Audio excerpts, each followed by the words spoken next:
পয়লা June থেকে মহিলাদের জন্য সরকারি বাস ভাড়া ফ্রি, খুশির হাওয়া রাজ্য জুড়ে। রাজ্যে পালা বদলের পর বিজেপি সরকার ক্ষমতায় আসতেই মুখ্যমন্ত্রী শুভেন্দু অধিকারী মহিলাদের জন্য সরকারি বাসের যাতায়াত সম্পূর্ণ বিনামূল্যে করার ঘোষণা বাস্তবায়ন হলেও আজ থেকে পয়লা জুন থেকে রাজ্য জুড়ে সরকারি বাসে মহিলাদের জন্য ভাড়া ফ্রি পরিষেবা চালু হয়েছে। নতুন নিয়ম অনুযায়ী বাসে ওঠার সময় মহিলাদের আধার কার্ড বা অন্য যে কোনো পরিচয়পত্র দেখিয়ে একটি বিশেষ টিকিট সংগ্রহ করতে হচ্ছে। সেই টিকিটের মাধ্যমেই তারা বিনা ভাড়ায় যাতায়াতের সুযোগ পাচ্ছেন। এই পরিষেবা চালু হওয়ার পর থেকেই বিভিন্ন বাসস্ট্যান্ড এবং রুটে দেখা গিয়েছে মহিলাদের উৎসাহ। কেউ কর্মস্থল, কেউ চিকিৎসার জন্য, আবার কেউ ব্যক্তিগত কাজের জন্য দূর দূরান্তে যাতায়াত করছেন এই সুবিধার মাধ্যমে। রাজ্যের পাশাপাশি কোচবিহারেও শুরু হলো মহিলাদের জন্য ফ্রি বাস টিকিট পরিষেবা। মুখ্যমন্ত্রীর ঘোষণার পরেই আজ কোচবিহারের মহিলাদের জন্য ফ্রি বাসের টিকিট পরিষেবা চালু করলো এনবিএসটিসি। এই কর্মসূচির সূচনায় উপস্থিত ছিলেন এনবিএসটিসির MD Dipankar Piplai, deputy MD বিরাজ বোস এবং বিজেপি নেতৃত্ব ও অন্যান্য সদস্যরা। অনুষ্ঠানে মহিলা যাত্রীদের হাতে আনুষ্ঠানিকভাবে ফ্রি টিকিট তুলে দেওয়া হয়। এই উদ্যোগকে স্বাগত জানিয়েছেন বহু মহিলা যাত্রী। এদিন এই অনুষ্ঠানের শেষে কি জানিয়েছেন বিরাজ বোস এবং মহিলা যাত্রীরা, শুনে নেব বিস্তারিত।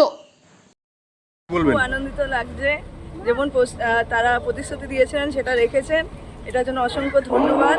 আর আমি যেহেতু মাসে দুবার করে ট্রাভেল করি রায়গঞ্জে, আমার জন্য তো খুবই ভালো হলো। ধন্যবাদ জানাই সরকারকে। কি কি ডকুমেন্ট দেখাতে হলো? শুধু আধার কার্ড দেখিয়ে আমি টিকিট পেয়ে গেছি। পুরো বিনা পয়সায় টিকিট দিয়েছি? পুরো বিনা পয়সায় টিকিট পেয়েছি। আপনার নাম? আমার নাম সুদীপ্তা সাহা। ভালো লাগছে, ভীষণ ভালো লাগছে। সরকারের পক্ষে এই প্রকল্প কেমন মানে কি বলবেন? এই প্রকল্পটা কি বলবেন? আমার মতে আরো গরিব মানুষদের জন্য হওয়া উচিত ছিল। আমাদের মতো যারা সার্ভিসম্যান, যারা কিছু করি, তাদের জন্য না হলেও হতো। বক্তব্য। আপনার নাম? আজকে এক ঐতিহাসিক দিন, ঐতিহাসিক ক্ষণ। আজকে সারা রাজ্যে মহিলাদের জন্য নিখরচায় যাতায়াতের যে কথা আমাদের এলোপি তখনকার শুভেন্দু অধিকারী মহাশয় বলেছিলেন, আজকে সরকার পরিবর্তন হওয়ার পর তিনি মুখ্যমন্ত্রী হয়েছেন এবং কথা রেখেছেন মহিলাদের পশ্চিমবঙ্গের যে কোনো জায়গায়, এবং পশ্চিমবঙ্গের মহিলা হলে আন্তঃরাজ্য, পশ্চিমবঙ্গের যে গাড়িগুলো আন্তঃরাজ্য সীমানায় চলে বা আন্তঃরাজ্য আলাদা স্টেটে চলে, সেখানে কোনো যাতায়াতের জন্য পয়সা খরচা করতে হবে না, নিখরচায় তারা যাতায়াত করবেন। এটা একটা মহিলাদের জন্য একটা বিরাট দিগন্ত উন্মোচন হলো। রাষ্ট্রবাদী সরকার প্রতিষ্ঠিত হওয়ার পর এটা একটা বলিষ্ঠ পদক্ষেপ।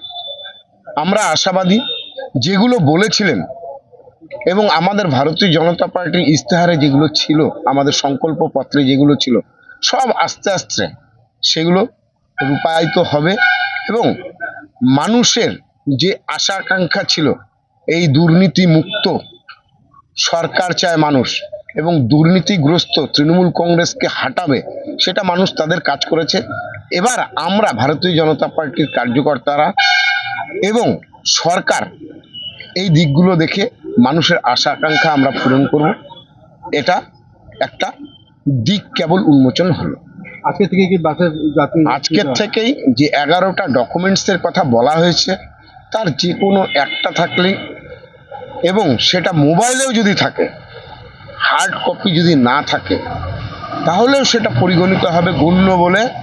এবং আজকে আপনারা দেখলেন কোচবিহার স্টেট ট্রান্সপোর্ট থেকে যে শুভ উদ্বোধন হয়ে গেল, মাতৃশক্তিরা এখানে বসেছিলেন, এসেছেন, তাদের সকলের মুখে হাসি, এটাতেই আমরা গর্বিত।